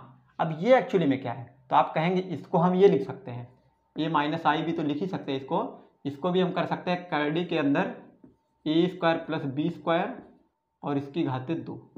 और ये क्या है, ये तो मापांक है ना, मापांक कभी निकाले थे ना, जेड बराबर इतना है तो हम मापांक जेड बराबर क्या निकाले थे, अंडर रूट ए स्क्वायर प्लस बी स्क्वायर, यही तो किए थे ना। तो इसी के जगह पर हम लिख सकते हैं कि मॉड जेड ये और घाते 2। तो यहां से हम एक निष्कर्ष निकालते हैं कि जेड क्रॉस मल्टीप्लाई कर सकते हैं कि जेड बार बराबर हो जाएगा, जेड बार बराबर जे, यानी कि modulus z whole square into z inverse, है ना। या फिर चलिए दूसरे शब्दों में लिख देते हैं कि जेड इनवर्स का एक्चुअली मतलब क्या होता है, जेड इनवर्स का मतलब 1/z होता है। आप चाहे गुणा कर दीजिए क्रॉस, ये हो जाएगा मॉडुलस जेड होल स्क्वायर बराबर जेड इंटू जेड बार, यहां से ये निकल के आ गया। समझ में आया? यानी अगर हमें 2 पता है तो हम तीसरे का मान निकाल सकते हैं। वैसे जानकारी होनी चाहिए, वैसे हम निकाल लेंगे जैसे मन करे, हमारे पास जो रूल है उस रूल से निकाल लेंगे, लेकिन आप जानते रहिए कि ये इसके बराबर होता है। समझ में आ गया? चलिए इसके बाद कुछ इसी में पॉइंट दिया गया है, उसको भी फटाफट देख लेते हैं।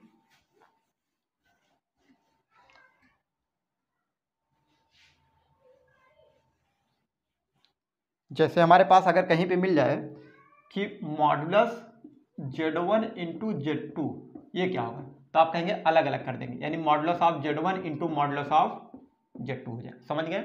ऐसे ही अगर भाग होगा इनका कि मॉडुलस Z1 अपान Z2, तब भी हम क्या करेंगे, मॉडुलस Z1 अपान मॉडुलस Z2 कर देंगे। क्लियर?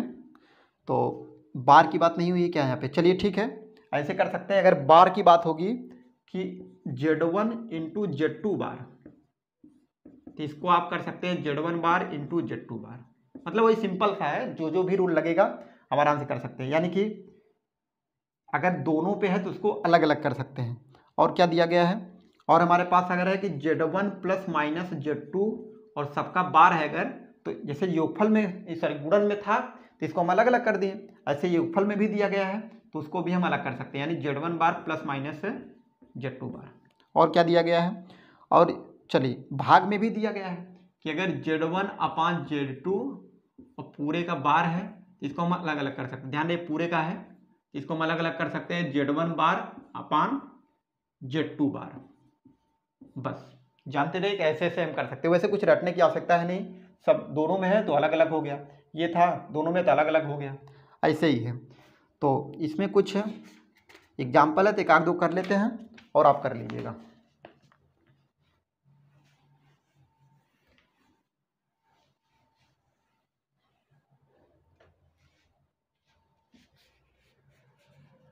देखिए अगर लिखा गया 2 + 3i, 2 + 3i का गुणात्मक प्रतिलोम बताना है, ये क्वेश्चन है पहला, यानी एग्जाम्पल नंबर 5 है कि 2 - 3i का गुणात्मक प्रतिलोम बताइए। तो आप क्या कर सकते हैं, तो हमें क्या पता है, अभी हम लोग देखे हैं कि जेड इनवर्स बराबर क्या होता है, तो जेड इनवर्स बराबर होता है कि हम लोग क्या निकाले थे फार्मूला अभी को, तो Z1 हमारा था z bar upon modulus of z whole square, ये निकाले थे ना। हम अभी को देखे थे, जो इसी को उल्टा किए तो 1/z हो गया था, फिर जेड बार हुआ था अपान जेड मॉडुलस का होल स्क्वायर, गुणा किए थे तो यही हमारा आया था कि मॉडुलस जेड होल स्क्वायर बराबर जेड बार, यही आया था ना। तो उसी को इस रूप में भी लिखे थे हम। तो इसका इन्वर्स निकालना है, मान लीजिए जेड के बराबर है अगर, तो हम क्या करेंगे, जेड के ऊपर बार लगा देंगे, बार का मतलब इसी का जस्ट अपोजिट, तो हो जाएगा 2 - 3i देखिए कितना आसान हो गया। अभी हम दूसरे रूल से भी बताते हैं, लेकिन अगर फार्मूला याद रहेगा तो आसानी से लग जाएगा। जेड इनवर्स निकालना है अगर, तो जो ऊपर है उसी का कंजुगेट, तो 2 - 3i। नीचे क्या हो जाएगा, 2 का स्क्वायर, मतलब मॉडुलस निकालेंगे तो करड़ी के अंदर 2 का स्क्वायर प्लस 3 का स्क्वायर। चलिए कर लेते हैं, 2 का स्क्वायर 4 प्लस 3 का स्क्वायर 9 और इसी का स्क्वायर है। बस ये हो जाएगा 2 - 3i अपान 9 4 13, 13 का करड़ी के अंदर 13 होगा, उसका वर्क कर देंगे तो करड़ी हट जाएगा 13। इसी को अलग अलग कर सकते हैं, 2/13 माइनस 3/13i। आप चाहे तो ऐसे कर सकते हैं। अगर नहीं कुछ नहीं पता है तो आप सिंपल सा लिखिएगा जेड बराबर इतना, फिर उसके बाद 1/z कर दीजिएगा। चलिए उसको भी बता देते हैं, इतना नोट कर लिए। चलिए मान लीजिए ये हमें नहीं पता है और हम भूल जाते हैं फार्मूला क्या है, तब कैसे लगाएंगे। तो देखिए जेड है इतना, तो हमें प्रतिलोम का मतलब क्या है, 1/z निकालना है। यही होता है ना, जेड इनवर्स का मतलब क्या होता है, 1/z ही निकालना है ना। तो हम लिखेंगे 1 और जेड का मान क्या है 2 + 3i। बस कंजुगेट से गुणा करिए तो आप कहेंगे 2 - 3i अपान 2 - 3i। तो ये हो जाएगा 2 - 3i ऊपर, नीचे गुणा कर दीजिए, वर्गांतर लग जाएगा, 2 का स्क्वायर 4, फिर माइनस देखिए 3 का स्क्वायर 9, फिर आई स्क्वायर, तो हो जाएगा 2 - 3i। नीचे देखिए आई स्क्वायर का मतलब -1 प्लस, तो 9 4 13, अलग अलग कर दीजिए, तो 2/13 माइनस 3/13 और उसके बाद क्या हो जाएगा आई। यही हमारा आंसर हो जाएगा। बस ऐसे कर सकते हैं, जरूरी नहीं फार्मूला आपको याद ही हो, तो ऐसे भी कर सकते हैं। चलिए अच्छा एक सेकंड, कुछ छूट गया क्या ऊपर, अच्छा 2 प्लस 1 मिनट 2 - 3i है, आंसर किस रूप में दिएगा, 2 - 3i है ना। अच्छा क्वेश्चन हम दूसरा ले लिए, यहाँ पे हम 2 + 3i लिखे हैं ना, तो आंसर इस रूप में आएगा। अगर 2 - 3i होता तो आपका प्लस करके आता है, तो उससे कोई दिक्कत नहीं है। एग्जाम्पल में जो दिया गया है ना, ध्यान से देखिए वहाँ पे माइनस है, लेकिन हम कैसा ले लिए हैं, प्लस ले लिए हैं, तो आप उससे घबराएंगे नहीं। चलिए एक और बता देते हैं आपको, छठवें में से। ऐसा नहीं कहेंगे कि एग्जाम्पल गलत लगा है, मतलब एग्जाम्पल में कुछ दिया आंसर हमारा कुछ है, तो वहाँ पे क्वेश्चन भी अलग है। यहाँ पे हम प्लस लिए हैं और उसमें क्वेश्चन माइनस दिया है, तो प्लस माइनस से कोई दिक्कत नहीं, केवल हमें रूल याद होना चाहिए, बस करना कैसे है। देखिए छठवां है कि निम्नलिखित को a + ib के रूप में व्यक्त कीजिए। तो छठवें का पहला है कि 5 + √2i अपान में है 1 - √2i। बस सिंपल सा क्या करना है, आपको मल्टीप्लाई कर देना इसके कंजुगेट से, ये हो जाएगा 1 माइनस है प्लस करड़ी में 2i, ऐसे नीचे भी 1 प्लस करड़ी में 2i। सिंपल, अब गुणा कर दीजिए। देखिए 5 को उठाइए सबके साथ, तो 5 का नंबर 5 प्लस 5 करड़ी में 2i। ध्यान रहे करड़ी में अंदर गुणा नहीं होगा, करड़ी का करड़ी के साथ होता है। इसको उठाइए तो हो जाएगा प्लस करड़ी में 2i, करड़ी में 2i का गुणा 1 में करड़ी में 2i, फिर प्लस देखिए करड़ी में 2 का गुणा करड़ी में 2 के कितना हो जाएगा 2, और उसके बाद क्या बचेगा i के गुणाई में तो आई स्क्वायर। ये कुछ छूट तो नहीं रहा है, चलिए ठीक है। नीचे वर्गांतर लग जाएगा 1 और माइनस गुणे प्लस कितना हो जाएगा माइनस करड़ी में 2 का स्क्वायर 2 आई स्क्वायर हो जाएगा। देखिए यहाँ पे 5 है, रख लेते हैं, 5 करड़ी में 2 आई और करड़ी में 2i कितना हो जाएगा, इसके आगे 1 करड़ी में 2 है ना, तो 5 1 6, ये हो जाएगा प्लस 6 करड़ी में 2i। उसके बाद है प्लस आई स्क्वायर मतलब -1, तो -2 हो जाएगा।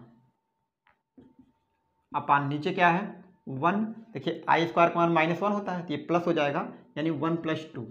सॉल्व करेंगे, देखिए 5 में से 2 घटेगा 3 हो जाएगा, प्लस 6 करड़ी में 2i, नीचे क्या है 2 1 3। बस आप 3 ऊपर कॉमन कर लीजिए, 3 ऊपर कॉमन करेंगे तो बचेगा कितना 1 प्लस 2 करड़ी में 2i, नीचे क्या है 3, तो कट जाएगा, बचेगा केवल 1 प्लस 2 करड़ी में 2i। यही आपका आंसर होना चाहिए। अगर कहीं फॉल्ट नहीं हुआ है तो देख लेते हैं एक मिनट के लिए, 1 + 2 करड़ी में 2i, ठीक है यही सही है। ऐसे ही आप देखिए दूसरा वाला i के हाथे -35 है ना, तो उसको 1/i के हाथे 35 कर दीजिएगा। इस तरीके से हमारा सब इंट्रोडक्शन खत्म होता है, प्रश्नावली 5.1 होगा। तो आज के लिए बस इतना ही, चलिए नोट कर लीजिए, फिर हम अगले पार्ट में देखेंगे।